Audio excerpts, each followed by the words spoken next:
चलिए आदिपुरुष के ट्रेलर का इस बार फ्रेम बाय फ्रेम डाइसेक्शन करते हैं। मतलब लिटरली मैंने इस ट्रेलर को एक एक फ्रेम प्ले करके देखा और उसका जो भी जूस निकला वो मैं तुम सबको इस वीडियो में पिलाने वाला हूं। और हाँ, ये वीडियो काफी ज्यादा डीप है, काफी डिटेलिंग के साथ है, तो प्लीज बहुत सब्र के साथ इस वीडियो को देखना। तो ट्रेलर के सबसे पहले शॉट में हमें एक लैंडस्केप देखने को मिलती है और इस शॉट में ही हमें इस मूवी की सबसे पहले डिटेल मिल जाती है।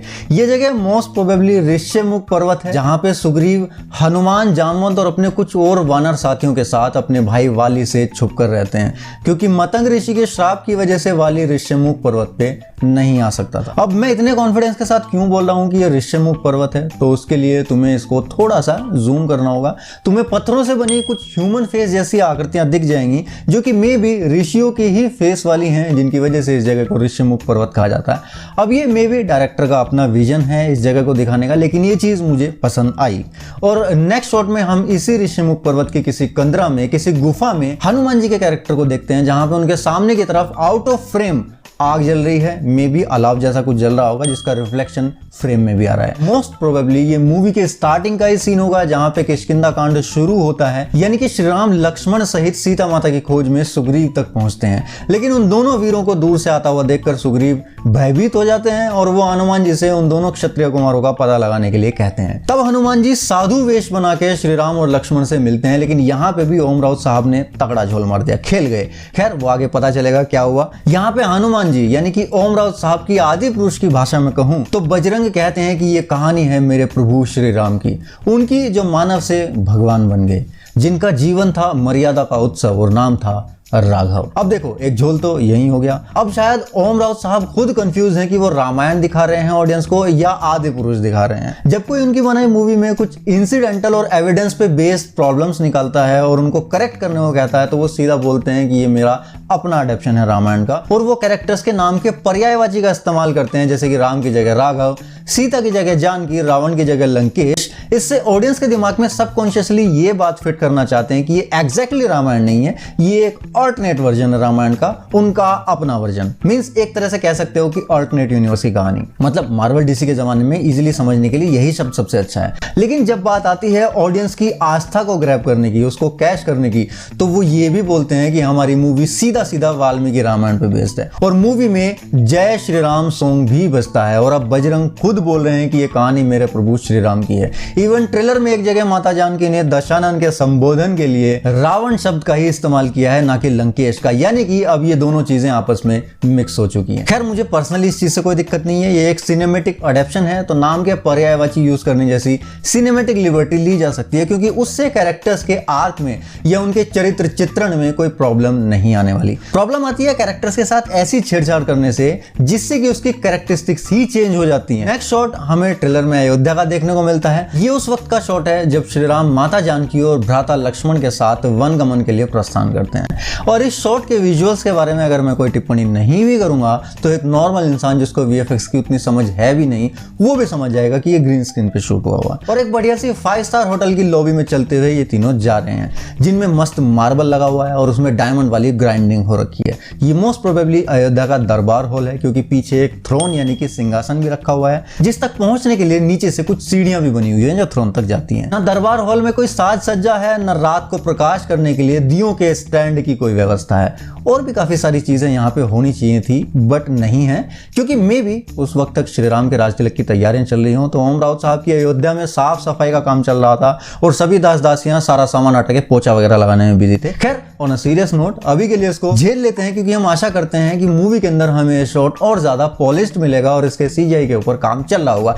ये एक लिबर्टी हम मेकर्स को दे देते हैं। लेकिन सबसे इंटरेस्टिंग बात है कि इस सीन में प्रभु श्री राम के पैरों में कोई खड़ा हो, चप्पल, सैंडल कुछ नहीं है, वो बेयर फुट है। लेकिन नेक्स्ट सीन में जब श्री राम और लक्ष्मण हनुमान जी से मिलते हैं तो उनके पैरों में मस्त चमड़े के सैंडल आ जाते हैं। अब चूंकि राम हनुमान मिलन का ये सीन भरत मिलाप वाले सीन के बाद का है, तो हो सकता है इस ट्रेलर यानी कि ओम राउत साहब के अनुसार श्री राम ने महल से निकलने के बाद खड़ाऊ पहनी और भैया भरत को अपनी खड़ाऊ सौंपने के बाद वो चमड़े की सैंडल पहन लेते हैं। इसमें एक और प्रॉब्लम है कि यहाँ पे हनुमान जी हैं हैं तो तपस्वी वेशभूषा में, लेकिन हैं अभी भी वो वानर रूप में ही। जबकि किष्किंधा कांड के तीसरे सर्ग में जब हनुमान जी राम जी से मिलते हैं तो अपना परिचय देते हुए 22वें और 23वें श्लोक में हनुमान जी कहते हैं, युवाभ्याम सही धर्मात्मा सुग्रीवः सख्यम इच्छति तस्य माम सचिवम वित्तम वानरम पवनात्मजम भिक्षु रूप प्रतिक्षणम सुग्रीव प्रिय कारणात् ऋष्यमुखात् इह प्राप्तम कामगम कामचारिणम। अर्थात धर्मात्मा सुग्रीव आपसे मित्रता करना चाहते हैं। मुझे आप लोग उन्हीं का मंत्री समझें। मैं वायु देवता का वानर जातीय पुत्र हूं। मेरी जहां इच्छा हो वहां जा सकता हूं और जैसा चाहूं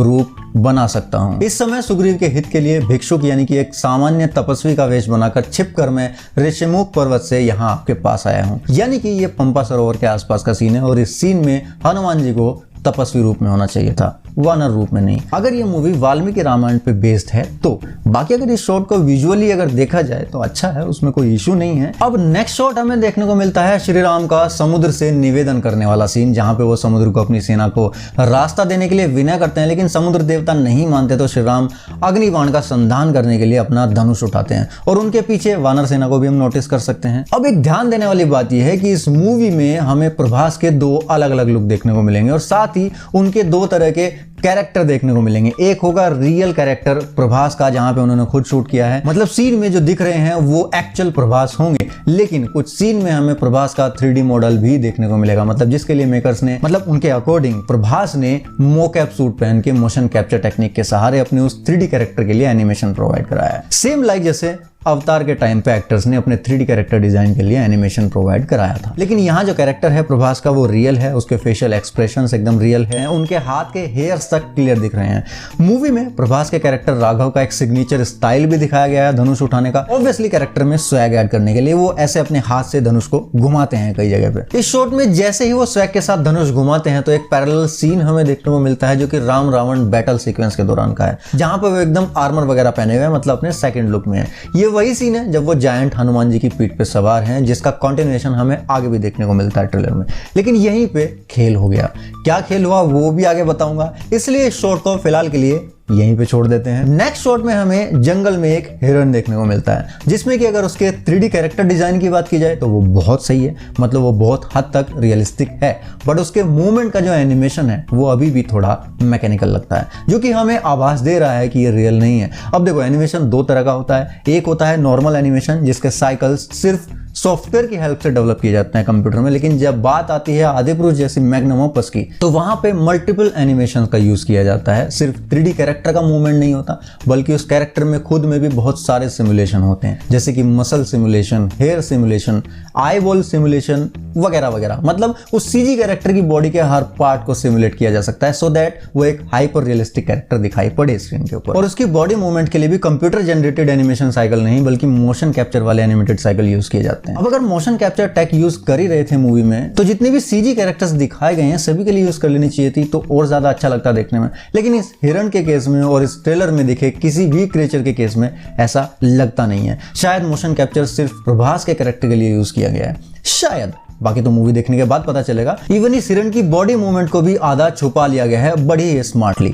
खैर नेक्स्ट शॉट में हमें रावण का साधु वेश देखने को मिलता है, जहां पे वो भिक्षा के बहाने माता जानकी का हरण करने आता है और रावण का ये लुक काफी ज्यादा इंप्रेसिव लग रहा है, इसमें कोई शक नहीं है। और अगले शॉट में हमें पंचवटी में माता जानकी दिखाई पड़ती है साधु को भिक्षा देने को तत्पर। फिर वो बेयरफुट लक्ष्मण रेखा लांघती है। लेकिन एक मिनट, आदिपुरुष मूवी के श्री राम और लक्ष्मण ने खुद तो सैंडल पहन के रखे हैं चमड़े के, लेकिन माता सीता को कुछ भी पहनने को नहीं दिया।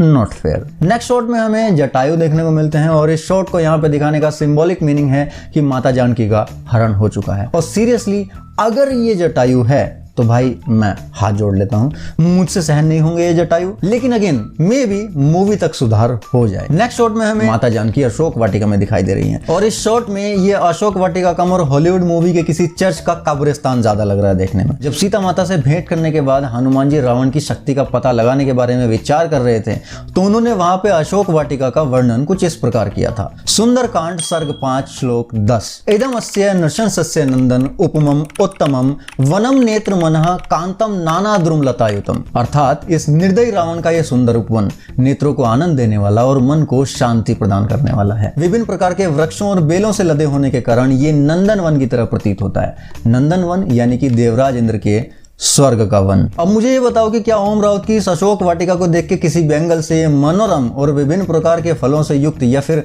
स्वर्ग के नंदनवन जैसी दिखाई दे रही है? शायद मेरी आंखों में 2 बूंद हार्पिक की आवश्यकता है। मुझे हरी भरी अशोक वाटिका चर्च के ग्रेवयार्ड जैसी लग रही है। वैसे मे भी 3D के चश्मे में ठीक से दिखने लगे थिएटर में जाके, इसलिए इसको भी अभी के लिए छोड़ देते हैं। नेक्स्ट 3 शॉट्स हमें राघव और जानकी के वन विहार के दिखाए जाते हैं, जहां पे वो अपना एक क्वालिटी टाइम स्पेंड कर रहे हैं। और ये शॉट्स काफी खूबसूरत हैं दिखने में। पूरा एक माहौल बनाया गया है श्रृंगार रस का, जो कि काफी हद तक रियलिस्टिक दिख भी रहा है। काफी हद तक, पूरी तरह नहीं। सीन में दिख रहे सभी मोर वगैरह सब बढ़िया हैं, लेकिन इन शॉट्स में अभी भी लाइटिंग और शैडो का बहुत सारा काम बचा हुआ है, जो कि फोरग्राउंड, बैकग्राउंड और एनवायरनमेंट को ब्लेंड करने का काम करते हैं। इस शॉट में राघव बांस से बने बेड़े के ऊपर मूवमेंट कर रहे हैं, जो कि टेक्निकली उनकी मूवमेंट के साथ ही थोड़ा बहुत ऊपर नीचे मूव होना चाहिए, बट ये फिक्स है, जो कि इस शॉट की रियलिटी को थोड़ा कम कर देता है और ये शो करता है कि इसे ग्रीन स्क्रीन पे शूट किया गया है किसी सॉलिड सरफेस पे। फिर ये वाला जो शॉट है ये काफी ज्यादा सिनेमैटिक है, मुझे काफी ज्यादा पसंद आया। और कुछ और दोनों भाइयों के शॉट हमें देखने को मिले, जिसमें इस शॉट में लक्ष्मण जी राघव को बोल रहे हैं कि क्या मर्यादा आपको भाभी माँ के प्राणों से भी अधिक प्रिय है।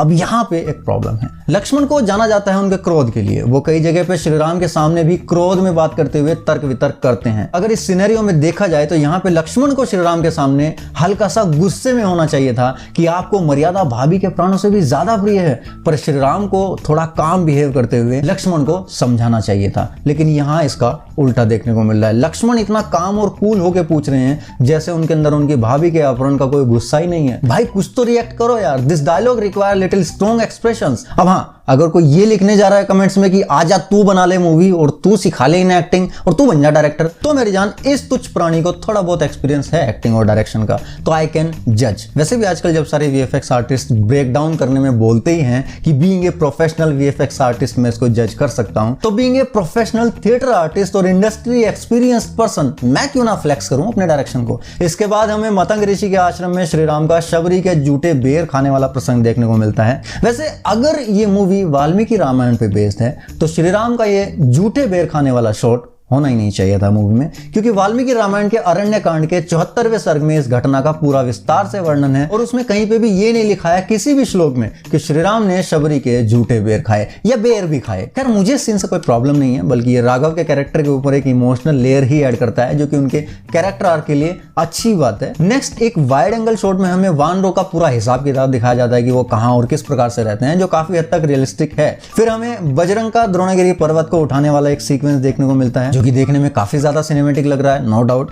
फिर आता है ट्रेलर का वो शॉट जो टीजर में भी दिखा था, जिसको देख के लगता है कि भाई वीएफएक्स वाले बंदे अभी भी कंटिन्यू काम कर रहे हैं और हमें एक होप मिल जाती है इस मूवी के लिए। छोटी सी ही सही, लेकिन मिल जरूर जाती है, क्योंकि टीजर में ये शॉट ठीक ठाक ही लग रहा था, लेकिन ट्रिबेका वाले टीजर में इंप्रूव करते हुए इन लोगों ने उसमें कलर करेक्शन किया था और ट्रेलर के इस शॉट में उन्होंने नीचे पानी में रिपल इफेक्ट भी ऐड कर दिए, जिससे सीन को और ज्यादा रियलिस्टिक बनाया जा सके, which is a good thing. फिर ये वाला शॉट भी काफी सिनेमैटिक वाइब दे रहा है, लेकिन इसके बाद वाला ये लंका दहन वाला सीन और इसको देख के मुझे फिर से सर दर्द होने लगा। मतलब रावण की लंका सोने की थी ना भाई, या फिर काले सोने की थी। पहले तो लोग बोल रहे थे कि हनुमान जी के जलाने के बाद लंका काली पड़ गई, शायद इसीलिए इस शॉट में ऐसी दिख रही है टीजर के, लेकिन यहां तो अभी तक लंका जली ही नहीं है, आग ही नहीं लगी है उसमें, ये तो ऑलरेडी काली पड़ी हुई है यार। क्या मतलब लंका में फटाफट आग लग जाए, इसलिए ओम राउत ने सोने की नहीं बल्कि कोयले की लंका बनवाई।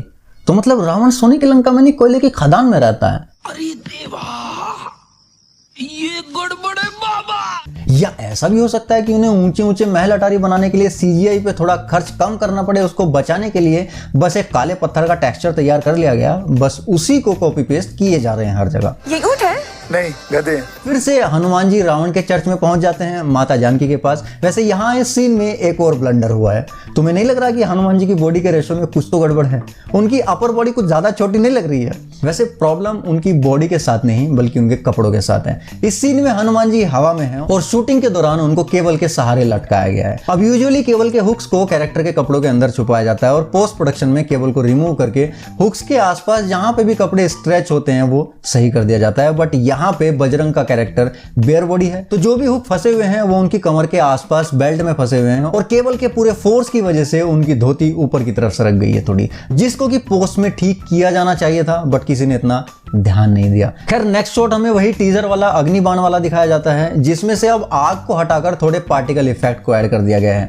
अब वैसे तो ये क्रिएटिव चॉइस है, बट पर्सनली मुझे वो आग वाला इफेक्ट ज्यादा पसंद था। थोड़ा उसी को इंप्रूव करते तो ज्यादा मजा आता देखने में। अब ये कंप्लीटली मेरी अपनी पसंद है, इससे तुम लोग एग्री कर भी सकते हो नहीं भी, इसमें डायरेक्टर की कोई गलती नहीं है। किसी को पार्टिकल इफेक्ट पसंद आते हैं, किसी को रियल आग पसंद आती है, वो एक अलग चीज है। फिर आता है सागर के ऊपर राम सेतु बांधने वाला सीन।